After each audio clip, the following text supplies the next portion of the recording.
नमस्कार, आप देख रहे हैं हमारा चैनल हमारा इंडिया। और हम इस चैनल पर आपके लिए लेकर आते हैं पूरे विश्व से खोजकर कुछ जानकारियाँ जो आपके लिए बेहद ही शॉकिंग या फिर आश्चर्यजनक जानकारियाँ होती हैं।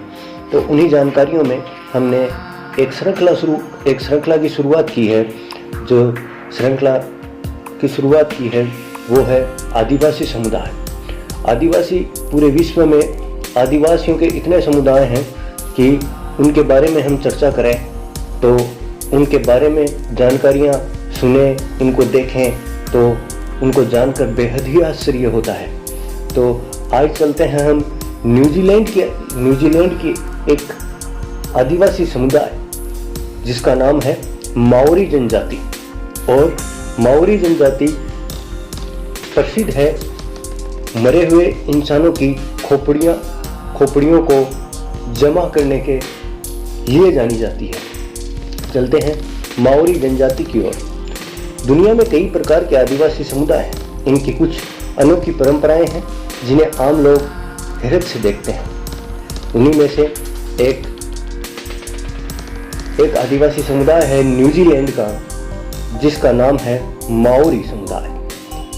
इस समुदाय के लोगों में एक अनूठी परंपरा है जिसमें वे लोग इंसानों की खोपड़ियों को संग्रहित करते हैं। वो उन इंसानों की खोपड़ियों को संग्रहित करते हैं जो या तो उनके बेहद ही नज़दीकी हैं, दिल से लगाव रखने वाले लोग, या फिर उनके ऊपर आक्रमण करने वाले, या फिर यूँ कहूँ कि अपने दुश्मनों की खोपड़ियों को वो संग्रहित करते हैं, या फिर अपने गुलामों की खोपड़ियों को संग्रहित करते हैं। इनमें दो बातें हैं। एक कि जो गुलामों और दुश्मनों की जो खोपड़ियाँ होती है उनको वो लोग बेच देते हैं और ये उनका एक व्यापार का जरिया भी है।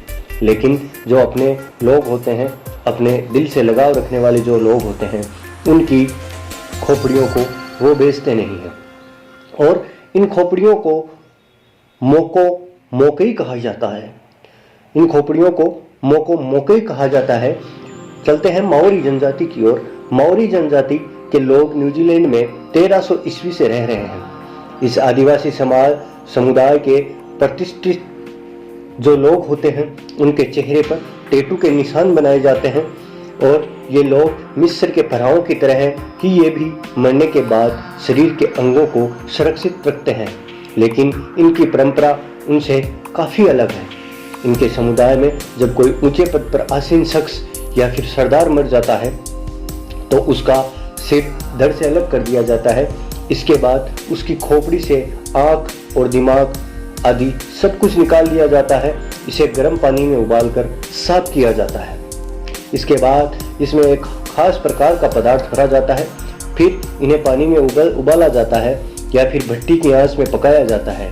यह करने के बाद इन्हें कई दिनों तक धूप में सुखाया जाता है।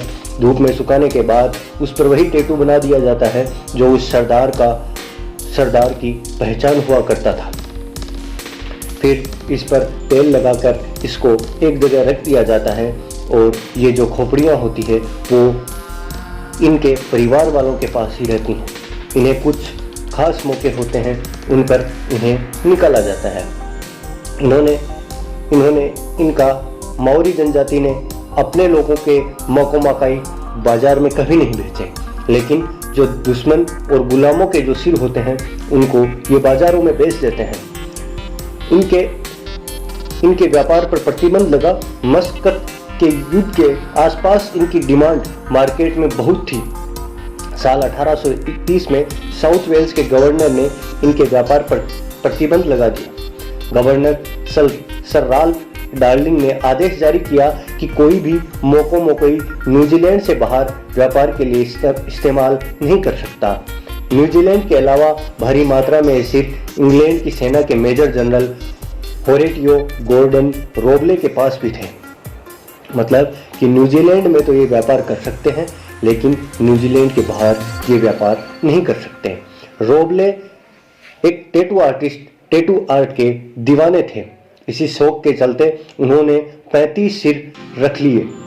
उन्होंने 35 सिर न्यूजीलैंड के माओरी जनजाति के लोगों से मोको-मोकोई खरीद लिए थे।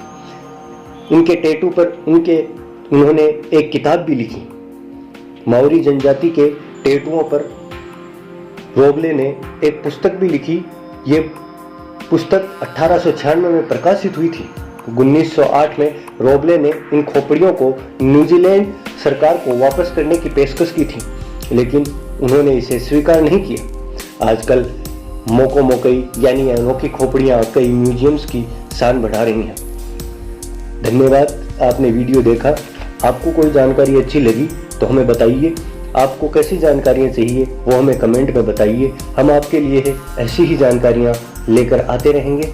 धन्यवाद। यदि आपको हमारा चैनल पसंद आ रहा है तो चैनल को सब्सक्राइब करना न भूलें और लाइक करें, कमेंट करें और हमें बताएं कि आपको ये जानकारी कैसी लगी।